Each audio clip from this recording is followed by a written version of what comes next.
नमस्कार बंधुरा आमार रान्नाघरे सबाइके स्वागत। आज आमी बानिये देखाबो पुঁই শাকের निरामिष चच्चड़ी। तो चलुन देखे नेওয়া যাক आमी किभाবে बानिये निচ্छि। एखाने आमी 250 ग्राम पुঁই শাক निয়েछि, तार साथे एकटा आलू और आर्धेकटा बेगुन आमी केटे निয়েছি। एबार कड़ाई सर्षेर तेल दिए दिलाम। এই রান্নায় বেশি সরষের তেলের ব্যবহার হয় না। 2 চামচ আর একটু সরষের তেল দিয়ে দিলাম। এবার দিয়ে দিলাম কিছু বিউলির ডালের বড়ি। বড়িগুলো আমি ভেজে উঠিয়ে নেব।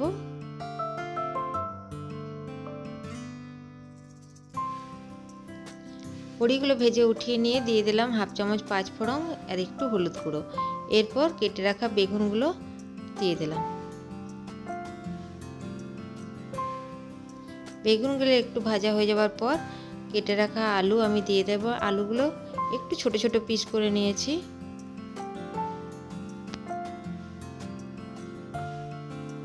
এইভাবে একবার নিরামিষ দিনে পুঁই শাকের চচ্চড়ি বানিয়ে দেখুন, খেতে দুর্দান্ত লাগবে। আলু আর বেগুন অল্প ভাজা হয়ে গেছে।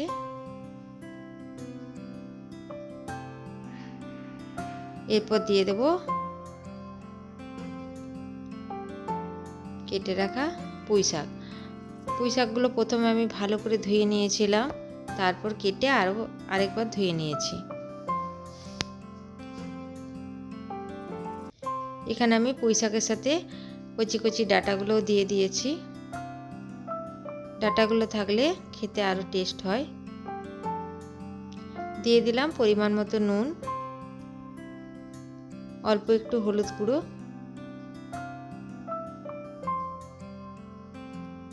আগে থেকে আমি কাঁচা লঙ্কা আর সর্ষে বেটে রেখেছিলাম, আর দিয়ে দিলাম 1 চামচ জিরে গুঁড়ো, 2টো কাঁচা লঙ্কা আর হাফ চামচ সর্ষে আমি বেটে রেখেছিলাম। কারণ এই রান্নাটাতে বেশি মশলার ব্যবহার হয় না, যেহেতু অল্প মশলা আমি শিলেই বেটে রেখে দিয়েছিলাম।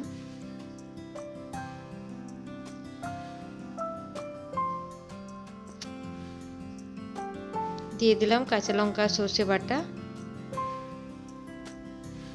এখানে কাঁচা লঙ্কাটা আবার লাল ছিল বলে আমার মশলার কালারটা একটু লালচে হয়েছে। ভালো করে আমি নেড়ে চেড়ে জড়ো করে ঢাকা দিয়ে দেব।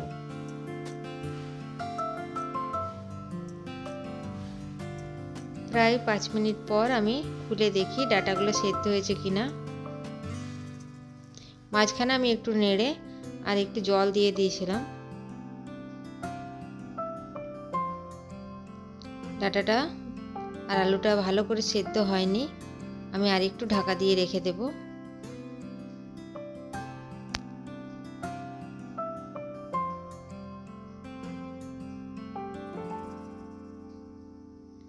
এরপর ভালো করে নাড়াচাড়া করে আর ডালের বড়িগুলো দিয়ে দেব।